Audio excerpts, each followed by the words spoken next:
Hello বন্ধু বান্ধবীগুলা, তোমরা সবাই কেমন আছেন? আশা করি সবাই ভালো আছেন আর মইও ভালো আছো। তো আজ আমি বানাম ফুচকার রেসিপি। তো মুই কেমন করে বানালাম শেষ অবধি দেখি, তারপর ভিডিওটা স্কিপ না করা করি। তো প্রথমে মুই আলুগুলো নিছং, মানে পরিমাণ মতে কয়টা আলু লাগবে। তো বড় বড় আলু, তো তুমি আলুগুলো অল্প ছোট করে কাটে নিলুম যাতে সিদ্ধ হওয়ার সুবিধা হয় আর কি। তো আলুগুলো ধুয়ে মুই সিদ্ধ বসিয়ে দিই। তারপর নিলাম ওই ধনিয়ার পাতা। ধনিয়া মানে কি, ধনিয়া তো আনা হয় নাই, তো বনধনিয়ার পাতা। তো বনধনিয়ার পাতাগুলো আমার বাড়িরে হয়। তো আমার বাড়ির বনধনিয়ার মানে একদম বাগান আর কি, কী কম সেই বাগান। তো ভাবছিলাম বনধনিয়ার পাতায় ইউজ করি আর কি। তো বনধনিয়ার পাতাগুলো কয়টা নিলাম। তারপরে নিলাম ওই মরিচ, কাঁচা মরিচ পরিমাণ মতে দুই একটা, অল্প বেশিও নিছাম, কতটুকু লাগে অতটুকু কাটে নিম আর কি। তো অল্প বেশি করেই নিছাম। তো তারপরে নিলাম মুই পিঁয়াজ। তো পিঁয়াজটা আমি অনুমান মতেই নিছাম একটা, পাছত যদি লাগে তো নিম আরও পাছত। তো বর্তমানে মই একটাই নিছাম। তো পিঁয়াজটা আমি ভাল করে সিলাইলাম। তারপরে পিঁয়াজটা মই ধুলাম ভালো করে ধুয়ে নিলাম। তো সকলে বস্তু পরিমাণ মতেই নিছাম আর কি। তারপরে মই মরিচগুলো সবগুলো আর কি ছোটো ছোটো করে কাটলাম আর কি।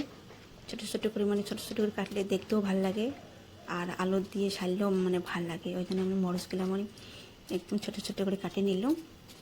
আর একটা কথা হল যে মই বাজারত কোনোদিনও ফুচকা না খাং আর কি, কারণ তাতে এই গরমত আরও বাজারের ফুচকা দোকানের তো আমার খাইতে আরও ভাল না লাগে আর কি।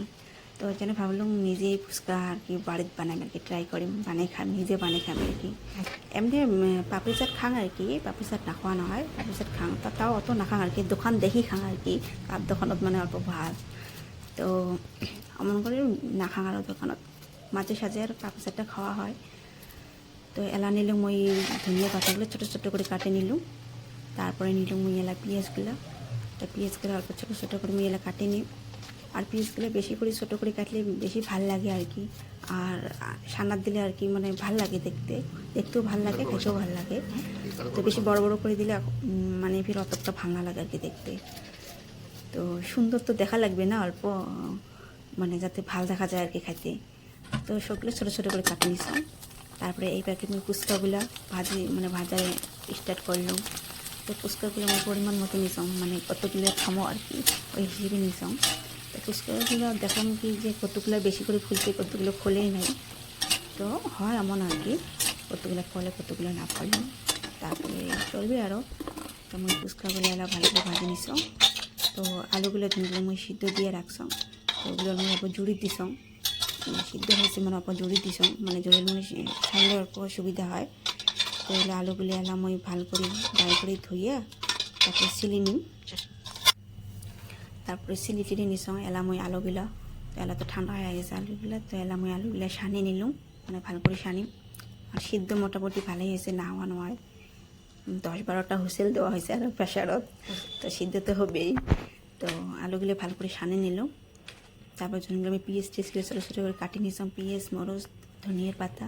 তো ওগুলো নিয়ে সবগুলো একসাথে মিক্স করলাম, করার পরে তারপরে মই পাকে বিট লবণ নিছাম, কারণ বিট লবণটা দিলে গন্ধটা অল্প ভালো লাগে, ওই জন্য বিট লবণটা নিছাম।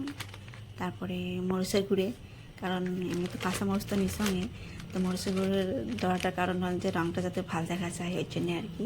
তারপর ধনিয়ার গুঁড়ে নিছাম। তো ধনিয়ার গুঁড়িটা দিলে আর কি গন্ধটা ভাল লাগে আর কি। তো এলাম ওই সবগুলো একসাথে মিশিয়ে করে শুকলে ভালো করে সানিয়ে নিম। তো এই পাকে আমার সানা হয়ে গেছে, এই পাকে মই ডিশত করে সব রেডি করছো আর কি, ফুচকা, আলু সানা। তারপরে এই পাকে যেটা মেইন আছে আর কি তেঁতুলের জলটা আর কি, তো এটা মই আগতে বানিয়ে রাখছিলাম। তো এটা মই দেখাং নাই আর কি কেন করে বানাইছাম। তো ফাইনালি মোর রেডি মোর ফুচকা। তো দেখতে তো খুবই সুন্দর লাগছে, একদম পুরো টেস্টি লাগছে। তো মোর ভিডিওটা যদি তোমাকে দেখি ভাল লাগছে তাহলে লাইক কমেন্ট একটা শেয়ার করে দেন। আর একদিন আসেন, নিমন্ত্রণ থাকে, সবাইকে আমি ফুচকা বানিয়ে খাওয়াই।